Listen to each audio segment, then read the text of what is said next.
Alright, so today we're going to be replacing the valve cover gasket, the gasket under this guy. It's also called a rocker box, or, rocker cover. But we're going to be replacing the gasket under that. And this is for an EXI725 Briggs and Stratton. It should be fairly simple.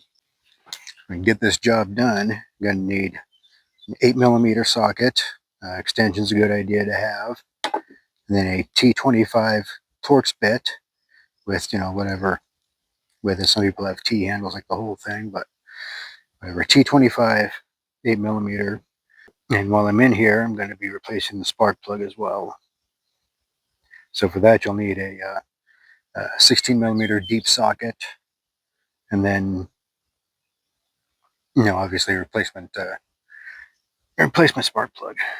Let's go ahead and get this cover off here.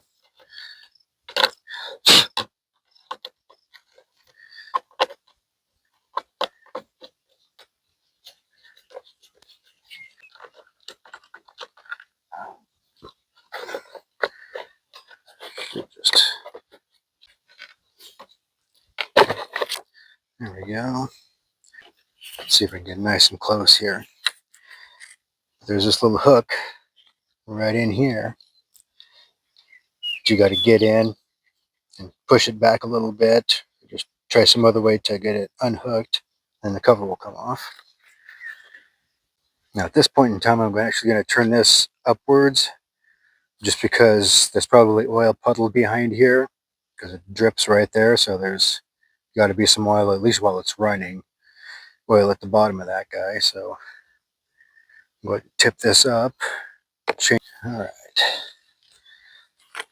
So I ordered the gaskets off of Amazon. I'll have a link down in the description.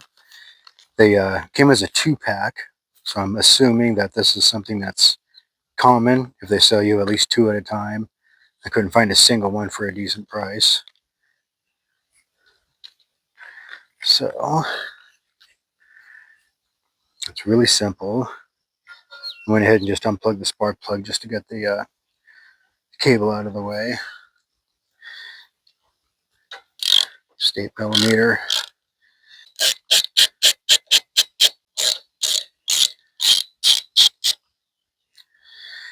Definitely aware that they have coarse threaded screws in here, but nothing's built to last anymore. Of all my little machines, this is the first time I've ever had to replace a gasket like this. And there's your gasket there.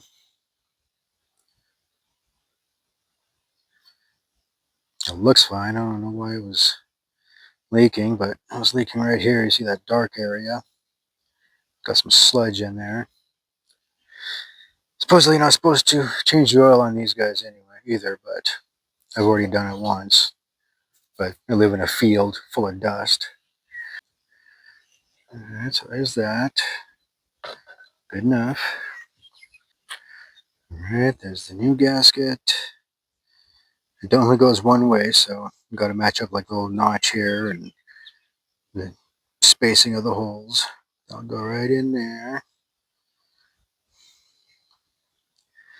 Perfect.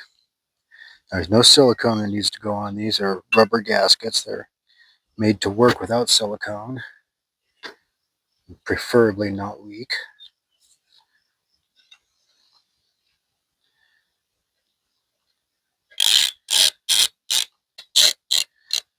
That's just barely snug. We'll put them all in. Okay. And once they're snug down, then you go back over. And you do them sequence. Just kind of feel where they are. Try to keep the pressure on them as even as possible.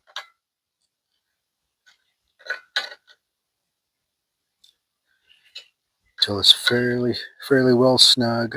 You don't want to over tighten these, especially since they're just coarse threaded screws. That should be good right there.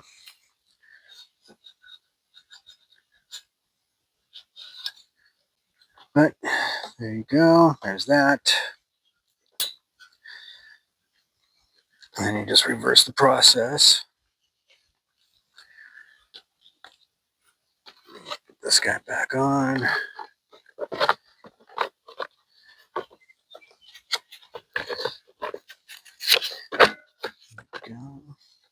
All right, there you go. Decent little engines, even though you're not supposed to, or it doesn't call for an oil change. We've already done one. Probably do it before the end of the year. It's another good idea to get a handful of air filters. I'll have a link in the description for those guys as well. I just bought a 6-pack. In our area, we definitely need it. But anyways, there's that. Let's go ahead and just fire it up.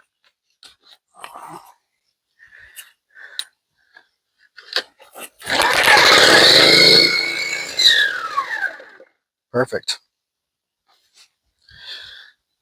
All right, and there you have it. Hope you enjoyed the video. Till next time, keep kicking up dust. Oh, shizzle.